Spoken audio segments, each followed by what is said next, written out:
우리가 읽은 말씀 열왕기상 18장 1절에서 41절에서 46절 말씀을 통하여 가뭄이 그치는 기도라는 제목으로 하나님의 은혜를 받겠습니다. 엘리야 시대 때 왕은 아합이에요. 아합 왕은 아주 이스라엘 북이스라엘의 왕이었는데 남유다 북이스라엘을 합쳐서 가장 못된 왕, 가장 나쁜 왕, 가장 악한 왕이었어요. 왜 그러냐? 하나님을 섬기지 않고 이 바알과 아세라를 섬길 뿐만 아니라 바알과 아세라를 아주 하나님 섬기는 이 신앙, 그리고 변질돼서 비스무리하게 가는 신앙까지도 다 버리고 바알 믿는 것을 국교화시킨 나쁜 왕입니다. 우상 숭배의 최고치를 이루었지요. 그 아합이 그렇게 될 수밖에 없었던 근본적인 이유는 시돈의 공주 이세벨을 아내로 맞이했기 때문이에요. 이래서 이세벨과 아합은 아주 못된 그러한 이 하나님 반역하는 파트너였어요. 그리고 그들이 하는 것은 바알과 아세라를 섬길 뿐만 아니라 바알과 아세라를 국교화시키고 제사장들을 많이 두어서 하나님께 제사 드리는 것이 아니라 바알에게 아세라에게 제사 드리게 했어요. 뿐만 아니라 백성들을 다 그렇게 미혹시켜서 그렇게 바알과 아세라를 섬기는 그런 나라로 만든 것입니다. 그래도 그러할 때에 하나님은 남겨둔 자들이 있었어요. 엘리야가 너무너무 이 바알과 아세라 선지자들 850명과 갈멜산에서 혼자 대결해서 제사 드릴 때에 이 불로 응답하는 그러한 분이 하나님이시다. 그래서 엘리야는 여호와의 이름을 부르고 바알 아세라 선지자들은 바알과 아세라의 이름을 부르고 그렇게 대결했을 때에 이 하나님의 사람 엘리야가 이 또랑을 파고 거기에 이 제사드린 거기에만 불이 임했던 것입니다. 그래서 엘리야가 850명의 바알과 아세라 섬기는 제사장들을 다 죽였죠. 그로 인해서 이 아합과 이세벨이 이 엘리야를 죽이려고 그렇게도 아주 못되게 했습니다. 그럴 때 이 엘리야가 피해가면서 하나님 나만 남았습니다. 그럴 때 하나님께서는 엘리야에게 말씀해 주셨어요. 바알에게 무릎 꿇지 않은 7천인이 있다고. 그러면서 이제 또 엘리야를 하나님은 멈추지 않고 사용하셨습니다. 특별히 열왕기상 17장 1절에서 이 7절까지를 보면 17절까지를 보면 가뭄을 예고합니다. 우리 하나님께서 이 바알과 아세라 섬기는 그 땅, 하나님을 떠나서 다른 것을 섬기는 폭풍의 신이라고 바알을 섬기는 그러한 사람들에게 가뭄을 말씀하셨어요. 가뭄, 비가 오지 않을 거다. 3년은 6개월 동안 비가 오지 않을 거다. 그러면서 엘리야에게 그리 시냇가로 가라고 말씀하셨습니다. 거기에 하나님께서는 사렙다 과부를 통해서 이 그리 시냇가에서는 까마귀를 통해서 물과 고기를 가져다 주셨고 또한 사렙다로 가라고 하셨는데 사르밧으로 가라고 하셨는데 그게 바로 이세벨의 고향인 시돈 땅에 있는 그런 곳이었어요. 그곳에 가라고 하셔서 하나님께서는 이 사르밧 과부를 통해서 엘리야를 공개하게 했습니다.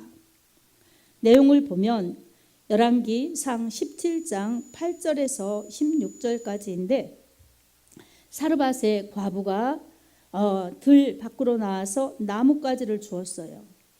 그러면서 이제 나뭇가지를 주울 때에 집에 있는 가루 조금 가지고 떡을 만들어서 먹고 이제 더 가루가 없어요. 그래서 아들과 함께 죽겠구나 하고 나뭇가지를 주울 때 엘리야가 그곳에 가서 물을 좀 가져오라 그래서 마시게 하라.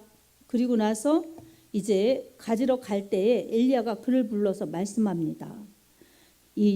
내 손에 떡 한 조각을 내게로 가지고 오라.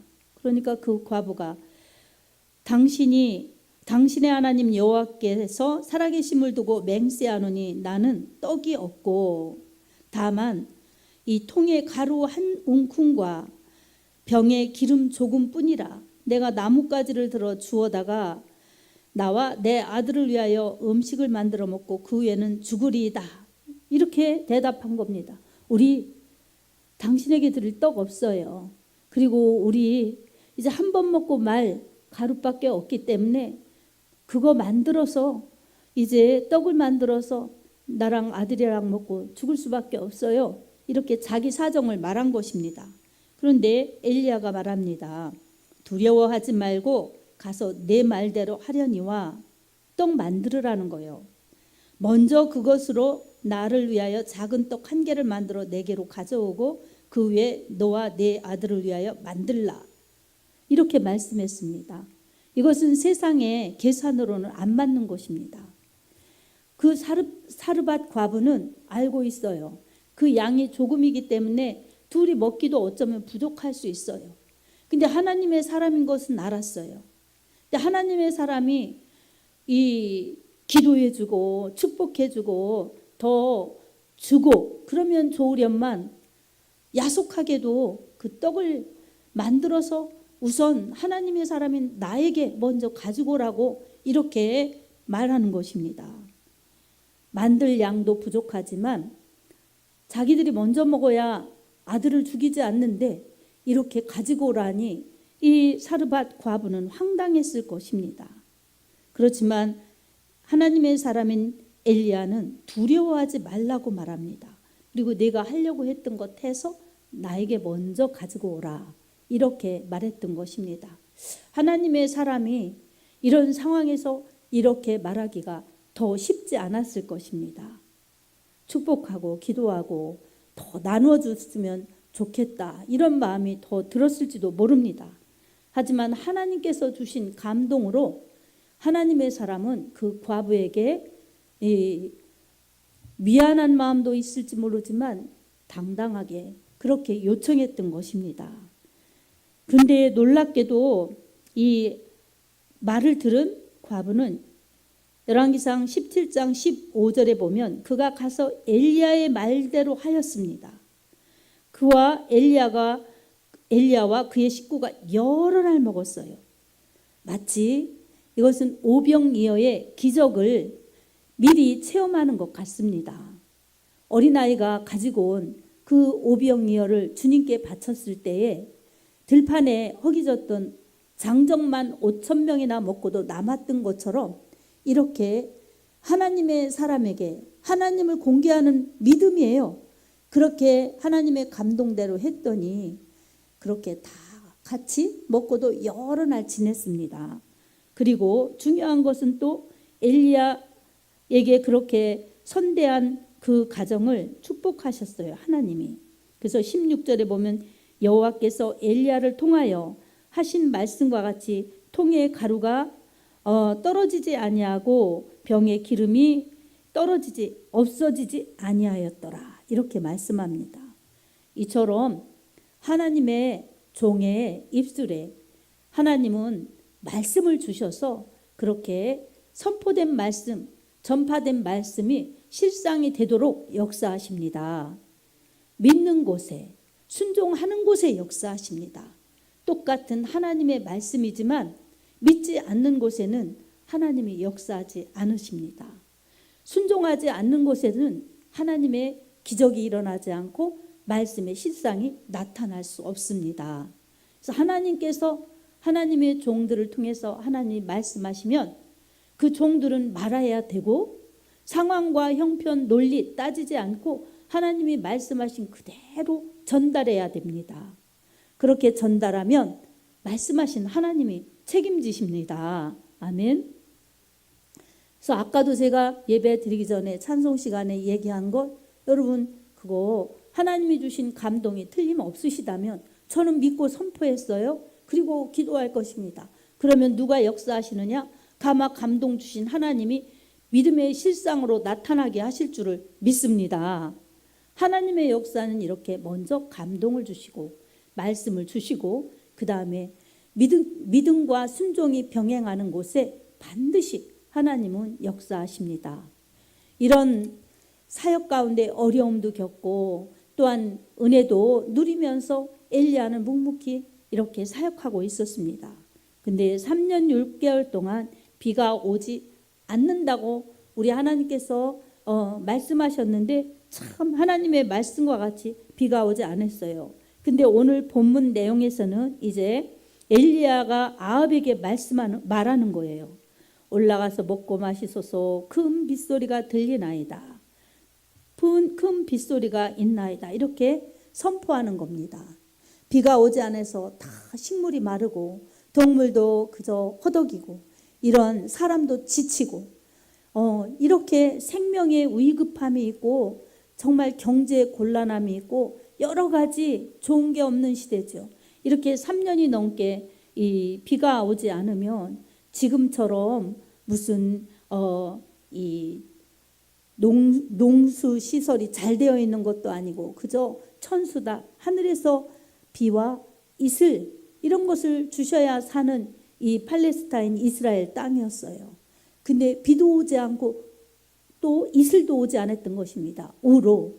그래서 비와 이슬이 오지 않으면 다 말라 타 죽는 것입니다. 이럴 때 정말 자나깨나 기다리는 것은 비 소식이에요. 비 소식. 근데 이 아합 왕에게 엘리야가 비 소식을 줍니다. 네, 이제 아합이 먹고 마시러 올라가니라. 이런 건 말을 들었어요. 비 온다고 하니까 올라가서 먹고 마시소서 하니까 가서 먹고 마셨어요.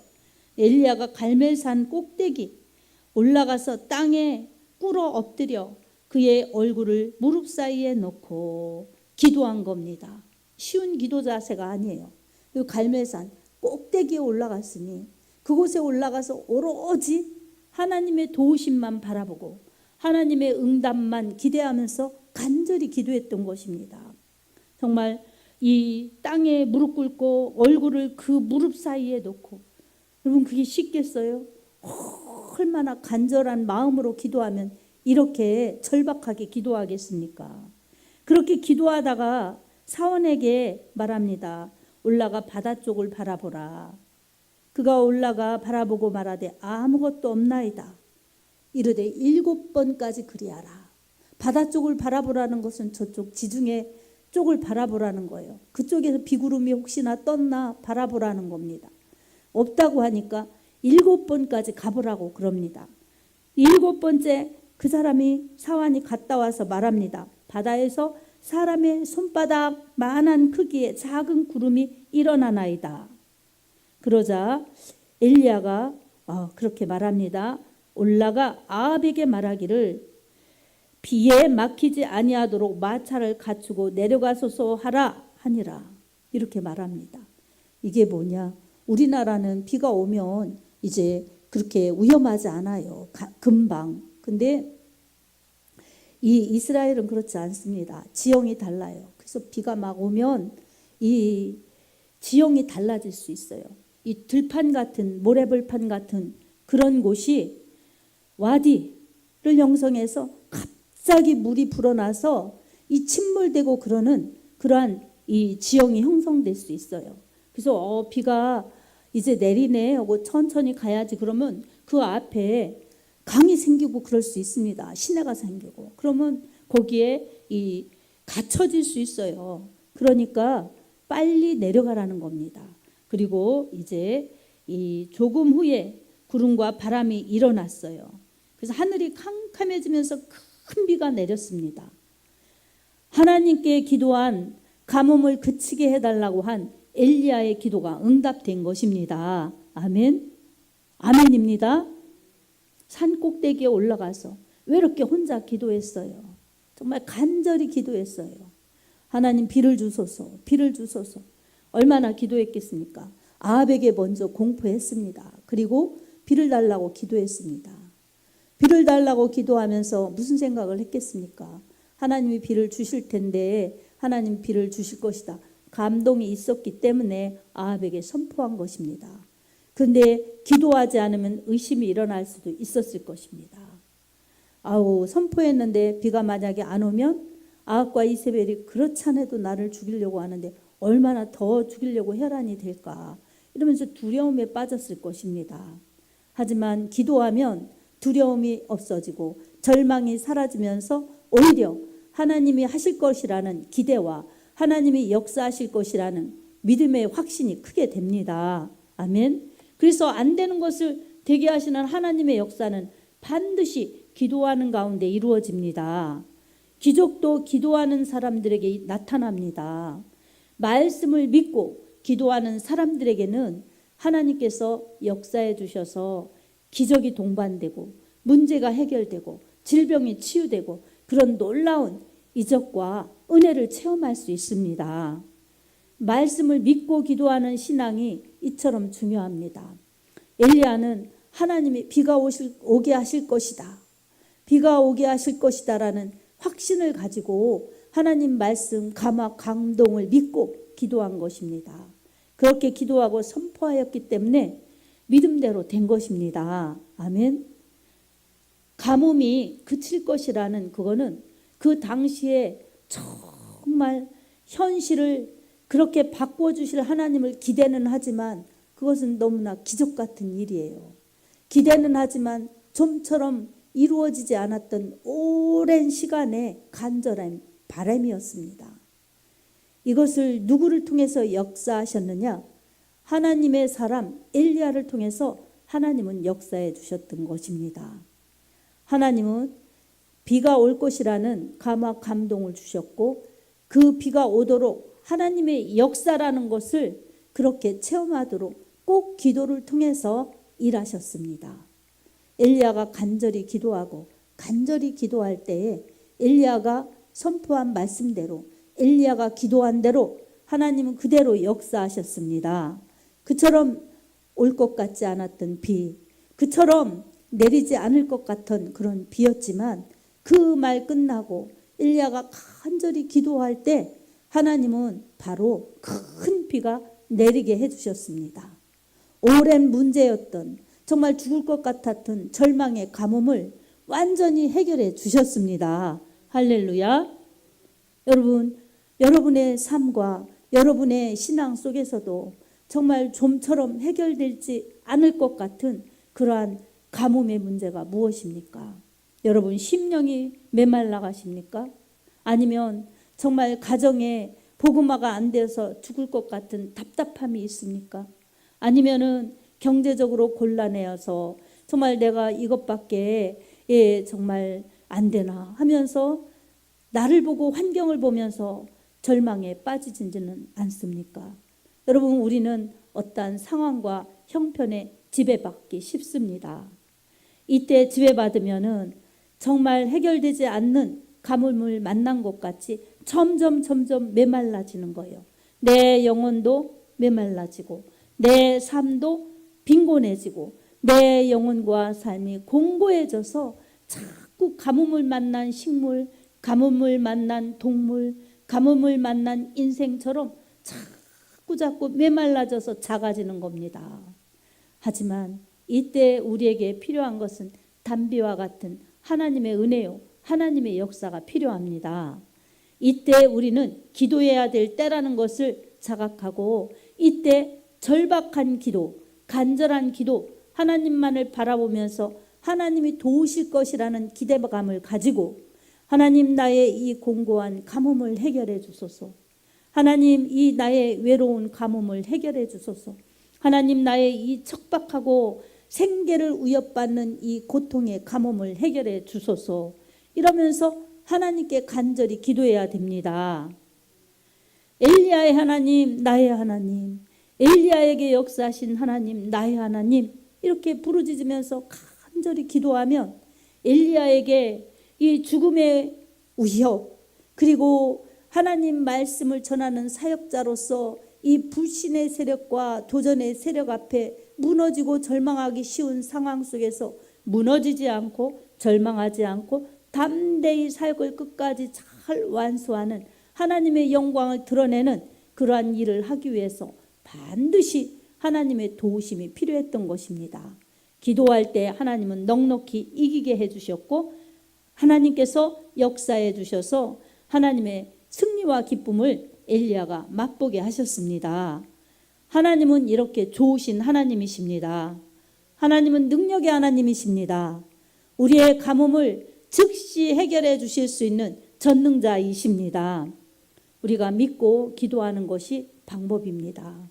이처럼 다른 수단과 방법을 찾는 것보다 하나님의 말씀에서 답을 얻어서 엘리야의 하나님, 나의 하나님, 엘리야에게 역사하신 하나님, 나에게도 역사해 주십시오. 엘리야의 시대의 가뭄을 해결해 주신 하나님, 이 시대의 가뭄도 해결해 주시고, 이 시대의 불신앙과 또한 인본주의, 이런 우리의 연약한 신앙을 거두어 주시고, 하나님의 말씀 그대로 믿고 기도하면서 나갈 수 있는 회복이 있게 하여 주옵소서. 우리는 그렇게 기도해야 될 줄로 믿습니다. 이렇게 기도하고 나아가면 우리 영혼이 삽니다. 영혼이 잘 되면 범사도 잘 되고 강건하게 하나님이 붙들어 주십니다. 그래서 우리 하나님이 살아계심을 보여줄 수 있는 사람, 하나님의 살아계심을 나타낼 수 있는 사람들이 되게 하십니다. 그래서 물질에 지배받지 않고 상황과 현실에 지배받지 않고 물질과 상황과 현실을 초월할 수 있는 강력한 믿음, 물질과 상황과 현실을 하나님께서 역사하여 주실 수 있는 그러한 큰 믿음으로 하나님이 함께하여 주십니다. 그런 믿음은 기도하는 사람, 말씀을 의지하는 사람, 그리고 그 말씀 붙들고 하나님의 감동을 붙들고 말씀을 선포하면서 기도하는 사람에게 기적은 반드시 일어납니다. 사랑하는 성도 여러분, 오늘도 엘리야의 모습을 보고 역사하신 하나님을 우리 하나님이라는 것을 깨달으면서 우리도 엘리야처럼 묵묵히 가뭄 앞에, 위협 앞에, 그 위기 앞에 굴하지 말고 기도하여서 안 되는 것 같지만 끝까지 기도하여서 그 작은 현상, 손바닥만한 구름이 나타날 때까지, 그 조짐이 보일 때까지 기도하면 우리 하나님께서 큰 비가 내리는 응답의 역사가 반드시 있게 하십니다. 교회의 부흥도 정말 기도해도 그냥 그렇고, 또 기도해도 그냥 그렇고, 그렇다고 아유 안 되네, 이게 끝이구나, 이 사이즈인가 봐 이러고 기도하면 여러분 그게 그 믿음이에요. 그래서 그 믿음밖에 안 되는 겁니다. 그래서 그 믿음대로 되는 겁니다. 하지만 우리가 지금 이렇게 눈에 보이지 않아도 하나님은 수많은 사람을 예비해 주셨고, 정말 손에 잡히지 않아도 수많은 그러한 재정과 능력과 은혜를 예비하여 주셔서 끝까지 기도할 때 우리 하나님이 채워주시고 역사하여 주시고 일하실 줄로 믿습니다. 믿고 기도하고 선포하고 가면 그대로 됩니다. 아멘. 그래서 여러분에게 아까 공포한 겁니다. 건강하고 오래 사십시오, 선교하러 갑시다, 그런 겁니다. 그게 실상이 되는 날이 있을 줄로 믿습니다. 전 그러면 이제 그 날들을 다 앨범에 담아서 나중에 휴일에 오는 사람들에게 증거로 보일 것입니다. 언제 여러분에게도 분예교회 입당 예배 드릴 때 찍은 사진, 교회 건축하는 사진 한번 다 보여드릴 겁니다. 여러분 그 현장에 없었지요? 그걸 봅니다. 그리고 지금 우리가 예배 드리는 거, 이 예배 드리는 거 부족한 것도 뭐 은혜로운 것도 다 보여드립니다. 나중에 오는 사람들에게. 그리고 나중에 부흥이 됐을 때는 다 이런 과정을 통해서 하나님이 역사하셨습니다. 이렇게 하나님께 영광을 돌릴 것입니다. 아멘. 그래서 저는 오늘도 예배 드릴 때 참 마음이 평안하게 그렇게 드릴 수가 있게 하나님이 은혜를 주셨습니다. 하나님이 붙들어 주셨기 때문에 그렇습니다. 그리고 또 위기가 내 앞에 오고 두려움이 내 앞에 오고 이 현실을 보고 또 답답함과 속상함이 올 때는 언제나 하나님께 마음을 딱 고정합니다. 그래서 그게 인간적으로는 쉽지 않아요. 그래서 믿음이 필요한 겁니다. 하나님 바라보면서 하나님 전에는 이거보다 더 힘들었어요. 하나님 전에 그때는 이거보다 더 어려웠는데 지금은 그래도 그때마다 하나님이 함께 해주셨기 때문에 내가 여기에 오늘 있습니다. 다 하나님 은혜고 덕분입니다. 그러면서 또 우리 마음을 같이 해서 가는 그러한 예배자들이 있기 때문에 저는 또 더 플러스 용기가 됩니다. 이렇게 하나님을 바라보면 하나님께서 마음 가운데 평안을 주시고 확신을 주시고 일하실 것을 하나님이 믿게 하시면서 넉넉히 수용하며 이기게 가게 하십니다. 할렐루야. 그래서 저는 이렇게 마음에 평안을 주셔서 견디게 하시고 이기게 하시고 해치고 가게 하십니다. 싸움이 필요한 거예요. 하나님 믿는 그 절박함이 필요한 거예요. 현실을 보면 소용없어요.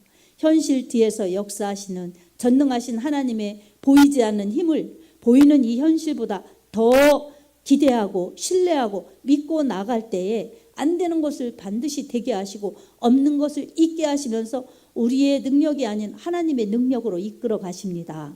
그래서 히브리서 11장 1절 2절에 믿음은 바라는 것들의 실상이요 보이지 않는 것들의 증거라 선지인들이 이로써 증거를 얻었느니라 라고 말씀합니다. 아멘.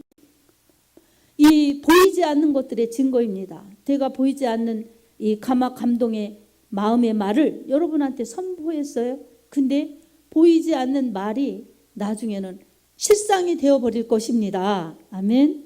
사랑하는 성도 여러분, 우리의 지금의 현실이 어렵고 힘들고 고달픔이 있다 할지라도 그것은 하나님께 기도의 제목이 되어야지 절망의 이유가 되어서는 안 될 것입니다. 하나님의 말씀을 꼭 붙들고 믿음으로 감동받아 믿음으로 선포하면서 끝까지 절박하게 절실하게 진실하게 하나님만을 바라보면서 기도하여서 엘리야에게 역사하셨던 하나님이 그렇게 나아가는 우리에게도 역사하여 주십니다. 이런 믿음의 기대감을 가지고 오직 예수, 오직 믿음, 오직 기도로 우리 하나님을 바라보며 기도하여서 우리를 위해 모든 것을 아끼지 아니하시고 아들까지 내어주신 우리 하나님께서 우리를 위해서 기도 응답을 축복해 주시며 우리 하나님께서 큰 비와 같은 그러한 큰 기도 응답으로 넉넉하게 채워주실 것입니다. 온전히 주님만을 바라보고 기도하여서 풍성한 기도 응답, 큰 기도 응답을 받아 가뭄이 그치고 축복이 넘쳐나는 사명을 감당하는 은혜를 전파하는 복된 믿음들이 다 될 수 있기를 예수님의 이름으로 축복합니다. 아멘.